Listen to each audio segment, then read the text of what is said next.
हमारे यहाँ आपने देखा होगा, सूर्य का नाम है दिवाकर और चंद्रमा का नाम है रजनीकर। दिन को करने वाला इसलिए दिवाकर है, इसलिए दिन का स्वामी है। रात्रि का स्वामी कौन है? चंद्रमा है। ऐसे ही उत्तरायण का स्वामी सूर्य है और दक्षिणायन का स्वामी चंद्रमा है, उत्तरी गोलार्ध में।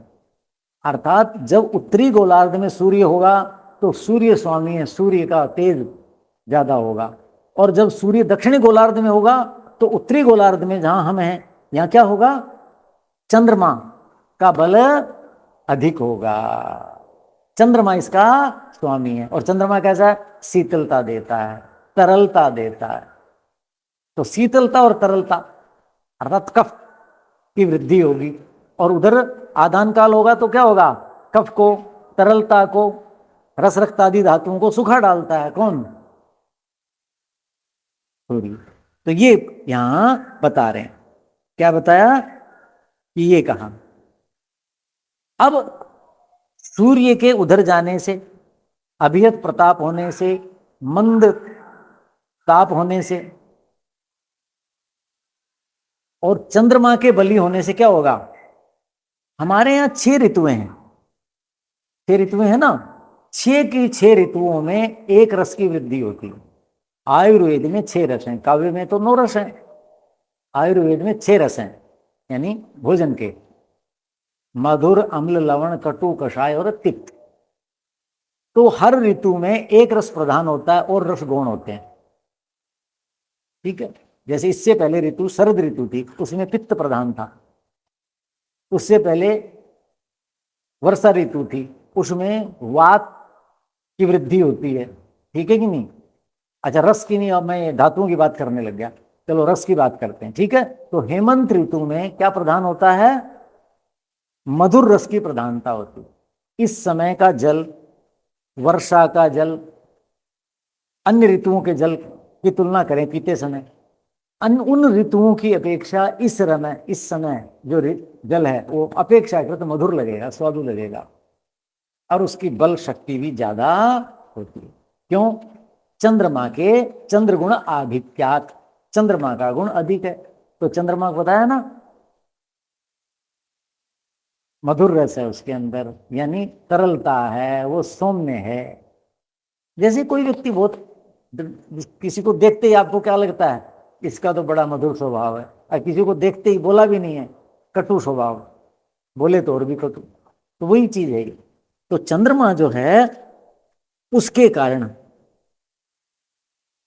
सूर्य दक्षिणायन होने के कारण रस रक्त आदि धातुएं खूब बढ़ जाती हैं। जलीय अंश प्रधान होने के कारण हमारे शरीर में क्या है? कफ नामक धातु की वृद्धि होती है। वात, पित्त और कफ, मैंने बताया था ना, कफ की वृद्धि होगी इस समय, खूब बढ़ जाएगा। जैसे अभी अभी मैंने चर्चा की थी, शरद ऋतु में पित्त जो है वो कुपित हो जाता है। वर्षा ऋतु में वायु कुपित हो जाती है और पित्त का संचय होता है, और फिर पित्त कुपित हो जाता है शरद ऋतु में। अब इस समय क्या हो रहा है? संचय हो रहा है। किसका? हेमंत और शिशिर में। किसका? कफ का। और वसंत ऋतु में कुपित हो जाएगा।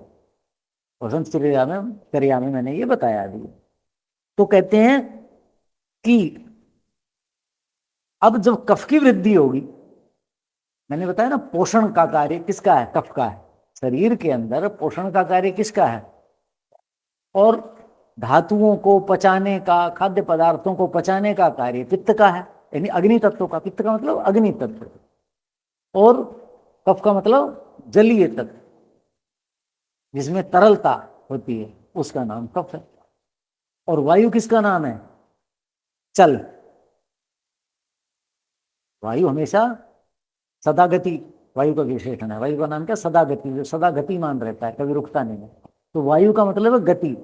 तो रस रक्त आदि धातुओं को सब जगह पहुंचाना, ये करना, ये वायु का कार्य है। ये 3 धातु कहलाती हैं, जो कि शरीर को धारण करती हैं। तो हेमंत ऋतु में मधुर रस की वृद्धि होगी। चंद्रमा उसका स्वामी है, सूर्य का प्रताप मंद हो चुका है, इसलिए कफ का संचय होगा। और कफ का संचय होगा तो क्या होगा? रस, रक्त, मांस, मेद, अस्थि, मज्जा और शुक्र, सातवीं धातु, ठीक है, इन सातों धातुओं की पुष्टि होगी। किससे? कफ के संचय होने शरीर में। अब सातों धातु पुष्ट होंगी तो लगाइए हमारा शरीर कैसा होगा। तो इस ऋतु में, हेमंत और शिशिर ऋतु में, सभी मनुष्य, सभी पशु पक्षी, वनस्पतियां, लताएं आदि सब के सब बहुत बलशाली होंगे, इनका प्रभाव अच्छा होगा।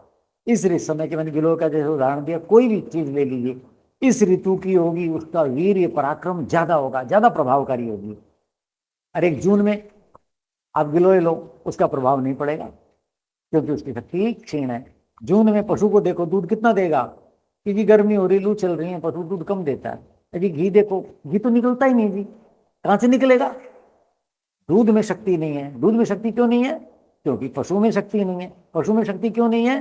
कि सूर्य है, उसका आदान काल है, उसका तेज प्रताप है, वो सबको खींच रखा है। पशु में भी कुछ नहीं है। पशु में सामर्थ्य क्यों नहीं मिल रही? कि जल में मधुर रस नहीं है।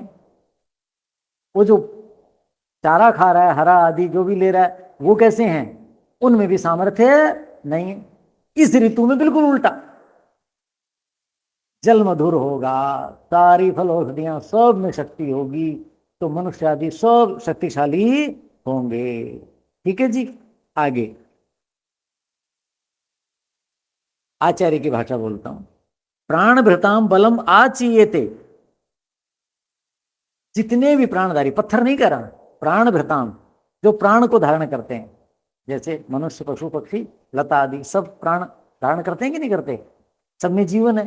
तो प्राण भृताम बलम आचीयते, सब तरफ से बढ़ता है, सब तरफ से बढ़ता है, ऐसे बढ़ता है।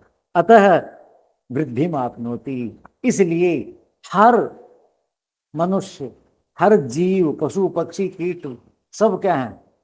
वृद्धि अर्थात पोषण को प्राप्त करते हैं, सब में पुष्टि होती है। अब ये मोटा सिद्धांत समझ में आ जाए तो फिर आपको क्या खाना है क्या नहीं मैं बताऊंगा, बड़ी आसानी से समझ में आ जाएगा। तो हमारा सार समझ में आ गया कि चंद्रमा के कारण, सूर्य दूर होने के कारण, उसका तेज कम होने के कारण, चंद्रमा राजा है, रात्रि का राजा है, ऐसे ही दक्षिणायन का राजा है। और रस क्या होगा? मधुर, मधुर रस हो जाएगा हर चीज में, उससे हमारी धातुएं पुष्ट होंगी। ये का अब घी खूब होता है, सारी चीजें खूब होंगी, इसलिए तुम्हें भूख भी बहुत लगती है, खूब खा लो। अरे भाई सर्दी, जैसे आप सुनोगे ना पुराने लोगों से, भाई सर्दी में खा पी करके ना तगड़े हो जाओ। तो भी खाते पीते तो सब ऋतुओं में, सर्दी में तगड़े क्यों हो जाएंगे? उसका कारण है, सर्दी में हम, आपने गोंद के लड्डू, गाजर पाक, ये जो काजू किशमिश तो थोड़ी तेल घी वाली चिकनाई वाली चीजें जो इस ऋतु में बनेगी, अन्य किसी ऋतु में बनती देखी है? नहीं बनाते। क्यों नहीं बनाते? उसका ये कारण है, ये बताता हूं। देखो, देह ऊष्माणो विशंतः अंतः शीत अनिल आहता जठरे पिंडित ऊष्माणम प्रबलम कुरुते। आचार्य वाग्भट, अष्टांग संग्रह उनकी पुस्तक है, उसमें लिखते हैं, क्या लिखते हैं? शीतकाल में देह ऊष्माण है, हमारे शरीर की जो ऊष्मा, अंदर जो गर्मी है, हमारे अंदर जो गर्मी है, सामर्थ्य कहते हैं वो शीत अनिल आहता। ठंडी हवाएं चलती हैं हेमंत में, जैसे आज ठंड है, अब तो बढ़नी बढ़नी है। और जब शिशिर ऋतु आएगी, पश्चिमी चक्रवात आएंगे, वर्षा होगी, बर्फीली हवाएं आएंगी हिमालय की, तो और शीत आहता, शीत अनिल, शीतल हवा से आहत होंगी वो कौन? हमारे शरीर की अग्नि। जठरे पिंडित, हमारे जठर में, जठर इसको कहते हैं। जठर में पिंडित होगी, अमाशय पक्वाशय, पिंडित ऐसी इकट्ठी हो जाएगी। कहते हैं अनलम प्रबलम कुरुते, हमारे शरीर की जो अग्नि है, कौन सी अग्नि, जो पचाती है, जठराग्नि जिसे कहते हैं, जठर में इकट्ठी हो जाएगी सारी गर्मी, और वहां कौन सी है हमारी, जठराग्नि पहले ही है। ये सारे शरीर की अग्नियां, आयुर्वेद में पढ़ोगे ना, अलग अलग शरीर में अलग अलग अग्नियों के नाम हैं, तो जठराग्नि इसका नाम है। तो ये सारी अग्नियां जठर में पिंडित पुंजीभूत हो जाएंगी, इकट्ठी हो जाएंगी। और अनलम जो हमारे जठर की अग्नि है, पाचन शक्ति कह लीजिए लोक भाषा में, जठराग्नि यानी पाचन शक्ति, उसको प्रबलम कुरुते, बलशाली कर देते हैं। कैसे, समझ गए? शीत काल में ठंडी हवाएं चलेंगी, ठंडी हवा जब हमारे शरीर को स्पर्श करेगी, तो शरीर को स्पर्श करेगी तो क्या होगा, त्वचा संकुचित होगी, त्वचा के छिद्र जो गर्मी में खुले हुए थे वो संकुचित हो जाएंगे, सिकुड़ जाएंगे, और जब सिकुड़ जाएंगे तो क्या होगा, अंदर की अग्नि बाहर नहीं निकलेगी, अलग अलग जैसे पसीना आता है और आता है, वो अग्नियां सारी कहां इकट्ठी हो जाएंगी, जठर में, आमाशय पक्वाशय में, जहां पाचक अग्नि है। और ये मिल करके वहां जो अग्नि है कौन, जठराग्नि, पाचक अग्नि, जिससे भोजन विपाक होता है, रस रक्त आदि में परिवर्तित होता है, उसको प्रबल कर देता है। ये सिद्धांत, इसी बात को देखो चरक की भाषा में बोलता हूं, ये तो वाग्भट की भाषा थी। चरक क्या कहते हैं, शीते शीत अनिल स्पर्श है, शब्दों का अंतर है। शीत काल में शीत अनिल स्पर्श है, शीतल हवा के स्पर्श से, समृद्धो बलि नाम बलि, पक्ता, पक्ता इसका नाम क्या कहा, जठराग्नि का, चरक कहते हैं पक्ता, जो पचाता है, खाद्य पे जो हम लेते हैं उनको जो पचाने वाला है, इसका नाम पक्ता। तो कहते हैं पक्ता,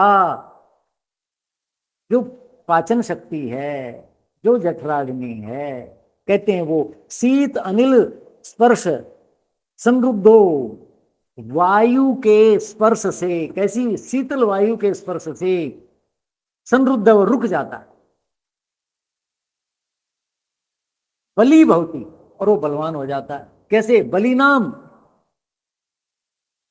कमजोर व्यक्तियों के लिए नहीं लिखा, ये कहते हैं बली नाम, जो पहले बलशाली शक्तिशाली हैं उनकी अग्नि और बलशाली हो जाती है, अर्थात उनके शरीर के अंदर अलग अलग स्थानों पे अलग अलग अग्नियां हैं, तो वो अग्नियां बहुत शक्तिशाली है उसकी, वो मिलकर के इस अग्नि को और बलशाली करते हैं। तो मोटे रूप में मैं ये वो कहना चाहूंगा कि शीतकाल में सर्दी होने से हमारी त्वचा का संकुचन होता है, संकुचन होने से त्वचा के जो छिद्र हैं, रंध्र हैं, वो बंद हो जाते हैं जो पहले खुले हुए थे, और उससे हमारे शरीर की अग्नि अंदर की अंदर रहती है।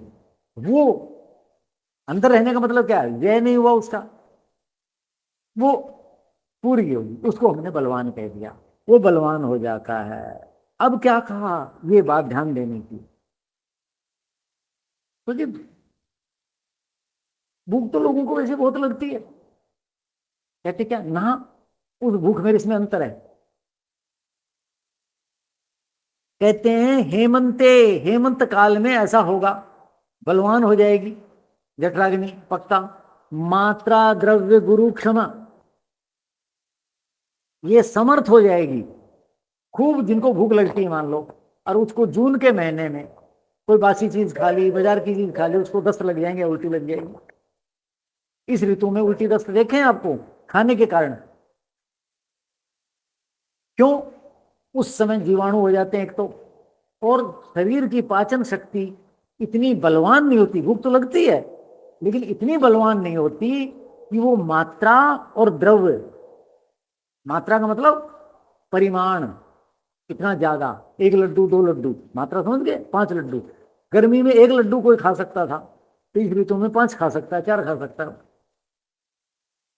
गर्मी में कोई 50 ग्राम घी खा सकता था, इस ऋतु में वो 100 ग्राम खा लेगा। पच जाएगा। आगे बात समझ में। तो मात्रा का मतलब परिमाण, और द्रव का मतलब है पदार्थ। यानी मात्रा, गुरु मानी अधिक भारी, गुरु का मतलब भारी होता है, लघु का मतलब हल्का। तो मात्रा में जो गुरु है वो पदार्थ, यानी ज्यादा मात्रा में। और द्रव का मतलब जैसे गर्मी में हम क्या लेते हैं, सत्तू पी लेंगे भाई, खिचड़ी दलिया बना दो भाई, मूंग की दाल बना दो, और इस ऋतु में क्या करेंगे, उड़द की दाल बनाएंगे। उड़द बहुत भारी, बहुत गरिष्ठ होती है, आम आदमी पचा नहीं सकता। बादाम, उस समय आप गुरु पदार्थ नहीं खा सकते थे, बादाम, काजू, अखरोट, जिनमें तेल होता है। गोंद के लड्डू जैसे हरियाणा में बनाते हैं, जो भी इन दिन सर्दियों में पिन्नियां बनाएंगे, मावा की और ये वो लड्डू नहीं बनेंगे, खूब खाते हैं सारे दिन। तिल, तिल के लड्डू बनेंगे। तिल खा सकते हैं आप जून में, जुलाई अगस्त सितंबर में, पचेंगे ही नहीं, क्योंकि वो क्या है, द्रव गुरु, गुरु द्रव है, गुरु द्रव्य है, पदार्थ, द्रव्य यानी पदार्थ। और कुछ पदार्थ क्या है, लघु सुपाच्य, जैसे ककड़ी, ककड़ी की सब्जी बना दो तुरंत पच जाएगी। भाई कद्दू की सब्जी बना दो, और इस ऋतु में गोभी फलाना तल तल करके खाएंगे लोग, उस समय नहीं खा सकते थे, खा लेंगे तो बीमार हो जाते, पेट खराब हो जाता, डॉक्टरों के जाते फिर रहे थे। अब पेट से संबंधित कोई भी, अपचन से संबंधित कोई भी समस्या नहीं होगी। क्यों, शीतकाल में शीत के कारण पाचन शक्ति क्या हो जाती है, शक्तिशाली हो जाती है। तो वो पाचन शक्ति, वो जठराग्नि क्या करती है, मात्रा, अधिक मात्रा में सेवन करोगे उसको भी पचाने में क्षमय माने समर्थ होती है। और द्रव्य यानी पदार्थ भी, उनको भी पचाने में, जो गुरु पदार्थ हैं या गुरु अधिक मात्रा में खाई हुई चीज है, दोनों को सहन कर लेती है। कौन, ये ऋतु। बादाम पाक बनाएंगे, बादाम घोट के पिएंगे, उसमें घी का छोंक लगाएंगे और पी लेंगे, कुछ होगा, कुछ भी नहीं होगा, तो पच जाएगा। तो कहते हैं ऐसा हो जाता है।